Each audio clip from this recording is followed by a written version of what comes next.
Pertama-tama, marilah kita panjatkan puji dan syukur atas kehadirat Allah Subhanahu wa taala. Karena berkat rahmat dan karunia-Nya lah kita bisa berdiskusi melalui video ini. Salawat dan salam tak lupa pula kita hanturkan kepada Nabi besar kita, Nabi Muhammad sallallahu alaihi wasallam. Karena berkat beliaulah kita bisa merasakan Islam yang indah seperti sekarang ini. Untuk mempersingkatkan waktu, Assalamualaikum warahmatullahi wabarakatuh. Terima kasih kepada moderator yang telah mempersilahkan saya untuk memaparkan materi tentang arbitrase. Yang pertama, pengertian arbitrase secara umum adalah suatu prosedur yang oleh para pihak yang berselisih secara sukarela setuju untuk terikat pada putusan pihak ketiga yang netral luar proses peradilan yang normal.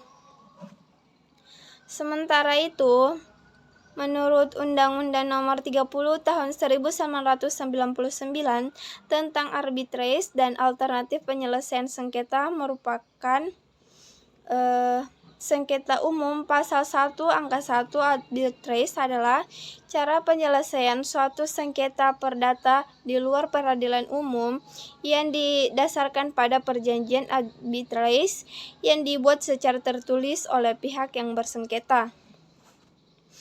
Kemudian, menurut pendapat Abdul Rashid, arbitrase adalah salah satu mekanisme alternatif penyelesaian sengketa yang merupakan bentuk tindakan hukum yang diakui oleh undang-undang di mana suatu pihak atau lebih menyerahkan sengketanya kepada salah satu pihak lain atau yang lebih ahli profesional yang akan bertindak sebagai hakim atau peradilan swasta yang akan menerapkan tata cara hukum perdamaian yang telah disepakati bersama oleh para pihak tersebut untuk sampai pada putusan yang final dan mengikat. Kemudian, menurut R. Subekti, arbitrase adalah penyelesaian suatu perselisihan atau perkara oleh seseorang atau beberapa wasit atau arbiter yang bersama-sama ditunjuk oleh para pihak yang berperkara dengan tidak diselesaikan lewat pengadilan. Berdasarkan pendapat kedua ahli tersebut, dapat disimpulkan bahwa arbitrase yaitu proses penyelesaian di antara para pihak yang mengadakan perjanjian untuk menunjukkan seseorang atau lebih sebagai arbiter dalam memutuskan perkara yang bersifat putusannya adalah final dan mengikat. Kemudian yang terakhir yaitu tujuan arbitrase, yaitu proses menyelesaikan perselisihan di hadapan pihak yang berkepentingan yang memiliki kepentingan tersebut. Arbitrase, bentuk penyelesaian sengketa alternatif yang digunakan sebagai pengganti litigasi dengan harapan menyelesaikan sengketa tanpa biaya dan waktu untuk pergi ke pengadilan. Litigasi adalah proses dalam pengadilan yang melibatkan keputusan yang mengikat kedua belah pihak. Sekian dari saya kembalikan kepada moderator. Assalamualaikum warahmatullahi wabarakatuh. Perkenalkan, nama saya Yusma Oktaviani. Saya akan melanjutkan pemaparan materi dari Andi Anibasri. Prosedur yang harus dilakukan dalam penyelesaian sengketa. Segala macam sengketa yang akan diselesaikan melalui arbitrase harus memenuhi syarat bahwa kedua pihak yang bersengketa setuju untuk menyelesaikannya melalui arbitrase.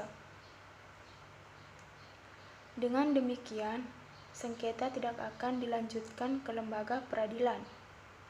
Persetujuan ini dilampirkan dalam klausula arbitrase baik yang dibuat sebelum munculnya perselisihan maupun setelahnya. Sebelum membahas lebih jauh terkait prosedur penyelesaian sengketa perdata melalui arbitrase, perlu diketahui bahwa ada dua opsi dalam menyelesaikan sengketa dengan arbitrase. Pihak-pihak yang bersengketa dalam klausula arbitrasenya juga harus menyertakan apakah penyelesaian kasus ini akan dilaksanakan secara lembaga atau institusional atau ad hoc. Yang pertama, lembaga arbitrase. Sesuai namanya, jasa arbitrase ini didirikan dan bersifat melekat pada sebuah lembaga tertentu. Umumnya, lembaga arbitrase institusional memiliki prosedur dan tata cara dalam memeriksa kasus tersendiri. Arbiternya pun diangkat dan ditentukan oleh lembaga arbitrase institusional sendiri. Di Indonesia, ada dua lembaga arbitrase yang dapat menjadi penengah kasus sengketa, yakni BANI atau Badan Arbitrase Nasional Indonesia, BAPNI atau Badan Arbitrase Pasar Modal Indonesia, dan Basarnas atau Badan Arbitrase Syariah Nasional Indonesia. Yang kedua, ad hoc. Sifat arbitrase ad hoc hanyalah sementara. Artinya, dibentuk setelah sebuah sengketa terjadi dan akan berakhir setelah putusan dikeluarkan. Arbiternya dapat dipilih oleh masing-masing pihak yang berselisih, namun jika para pihak tidak menunjuk arbiter sendiri, mereka dapat meminta bantuan pengadilan untuk mengangkat arbiter sebagai pemeriksa dan pemutus kasus sengketa. Adapun syarat-syarat seorang arbiter juga telah tertuang dalam pasal 9 ayat 3 Peraturan Prosedur Arbitrase Badan Arbitrase Nasional Indonesia. Pada prinsipnya, prosedur penyelesaian sengketa melalui arbitrase, melalui lembaga institusional dan ad hoc tidak terlalu banyak berbeda. Berikut ini adalah prosedur yang harus dilakukan dalam menyelesaikan sengketa. 1. Pendaftaran dan permohonan arbitrase. Seperti yang disampaikan sebelumnya, kesepakatan penyelesaian sengketa melalui arbitrase harus disetujui dua belah pihak.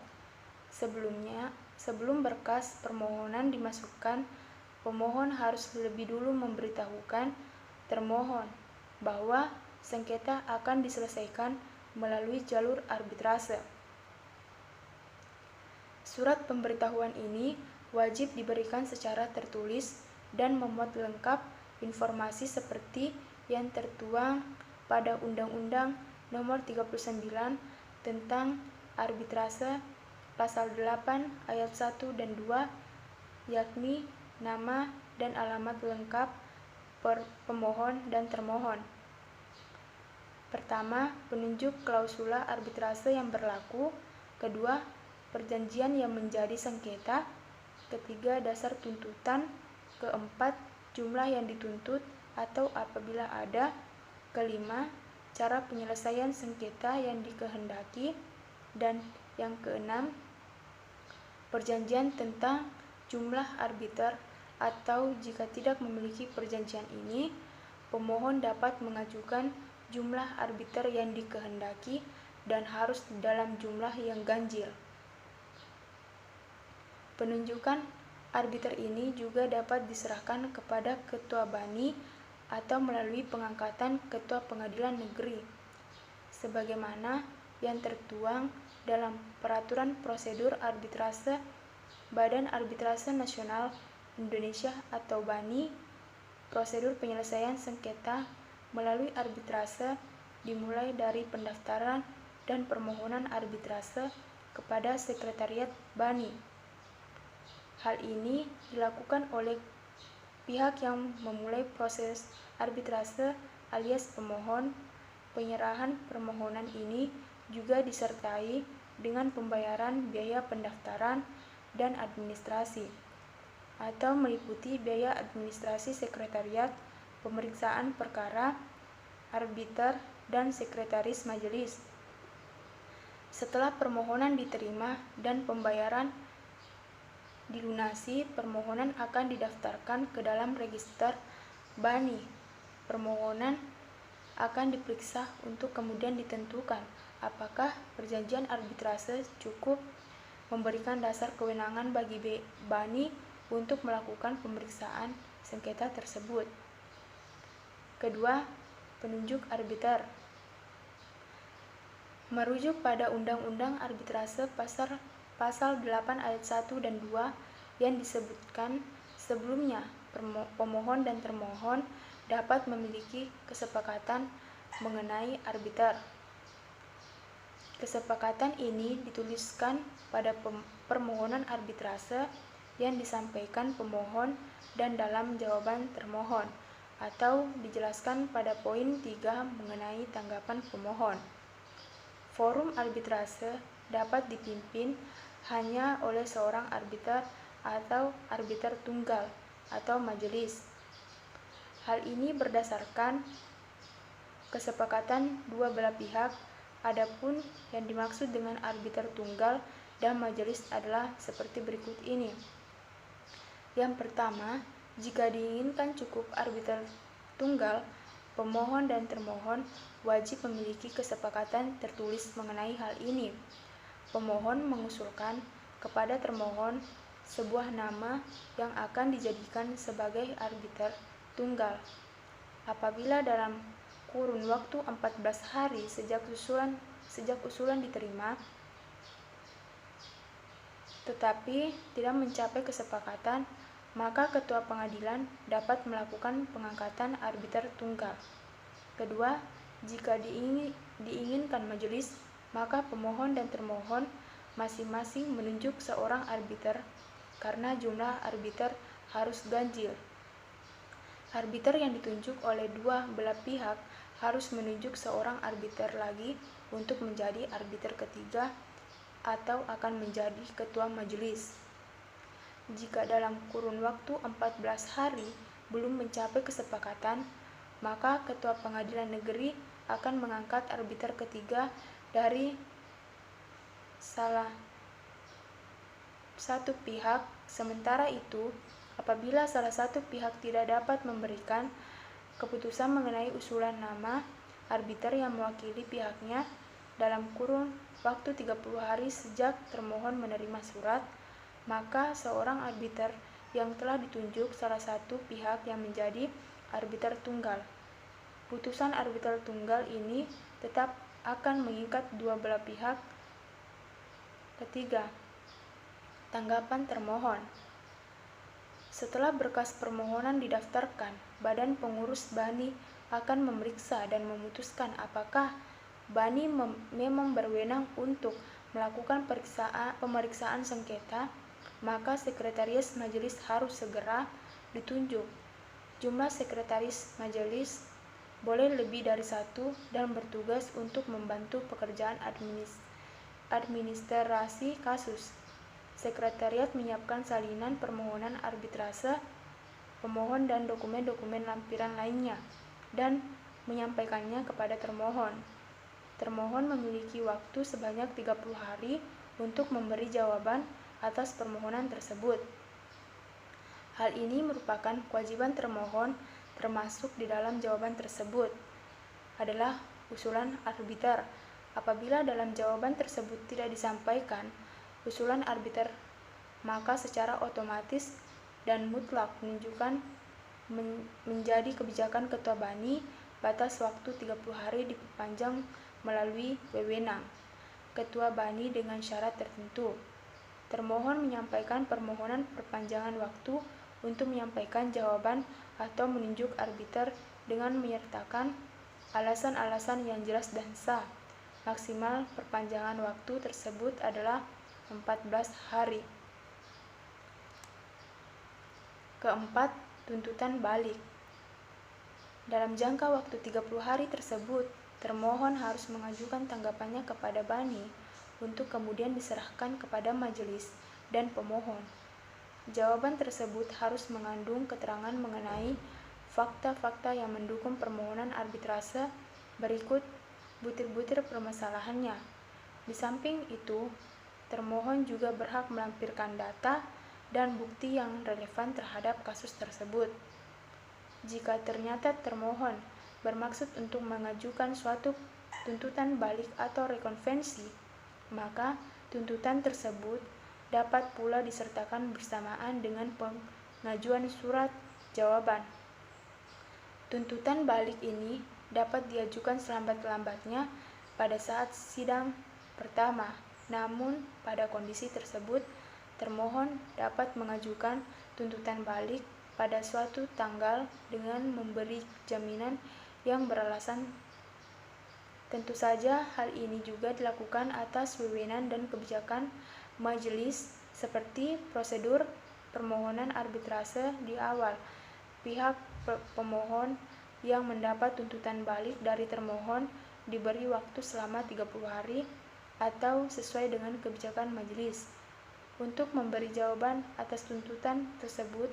Yang perlu diingat, tuntutan balik ini dikenakan biaya tersendiri dan harus dipenuhi oleh kedua belah pihak. Apabila tanggungan biaya ini terselesaikan oleh kedua belah pihak, barulah tuntutan balik akan diperiksa dan diproses lebih lanjut bersama-sama dengan tuntutan pokok. Namun, apabila ada kelalaian dari salah satu atau bahkan kedua belah pihak untuk membayar biaya administrasi tuntutan balik selama biaya tuntutan pokok telah selesai dilaksanakan, maka hanya tuntutan pokok yang akan dilanjutkan penyelenggaraan pemeriksaannya. Kelima, sidang pemeriksaan. Dalam proses pemeriksaan arbitrase, ada beberapa hal penting yang telah diatur dalam undang-undang, antara lain, pemeriksaan dilakukan secara tertutup.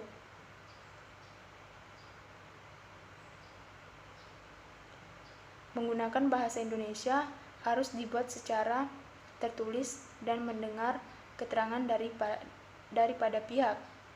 Karena sifatnya yang tertutup, apabila ada pihak ketiga di luar perjanjian arbitrase yang menggabungkan diri dapat disetujui kehadirannya oleh majelis atau arbiter. Keikutsertaan pihak ketiga ini tentu harus memiliki unsur kepentingan yang terkait dengan sengketa yang dipersoalkan. Sementara itu, terkait dengan bahasa yang digunakan, majelis atau arbiter dapat mempertimbangkan untuk menggunakan bahasa asing sesuai kesepakatan apabila ada pihak atau bahkan arbiter asing yang tidak dapat menggunakan bahasa Indonesia, atau bagian transaksi yang menjadi penyebab sengketa dilaksanakan dalam bahasa asing atau selain Indonesia, sebagaimana yang termaksud dalam undang-undang. Batas maksimal pemeriksaan sengketa adalah 180 hari terhitung sejak majelis atau arbiter ditetapkan. Adapun hal-hal yang dapat menjadi faktor majelis atau arbiter memperpanjang masa pemeriksaan adalah: yang pertama, salah satu pihak mengajukan permohonan hal khusus. Yang kedua, merupakan akibat ditetapkannya putusan profesional dan putusan sela lainnya. Atau yang ketiga, dianggap perlu oleh majelis atau arbiter putusan akhir paling lama ditetapkan dalam kurung waktu 30 hari sejak ditutupnya persidangan. Sebelum memberi putusan akhir, majelis atau arbiter juga memiliki hak untuk memberi putusan-putusan pendahuluan atau putusan-putusan parsial. Namun, bila dirasa diperlukannya perpanjangan waktu untuk menetapkan putusan akhir menurut pertimbangan majelis atau arbiter, maka putusan akhir dapat ditetapkan pada suatu tanggal berikutnya. Itulah materi yang dapat saya sampaikan. Selanjutnya, saya kembalikan kepada moderator.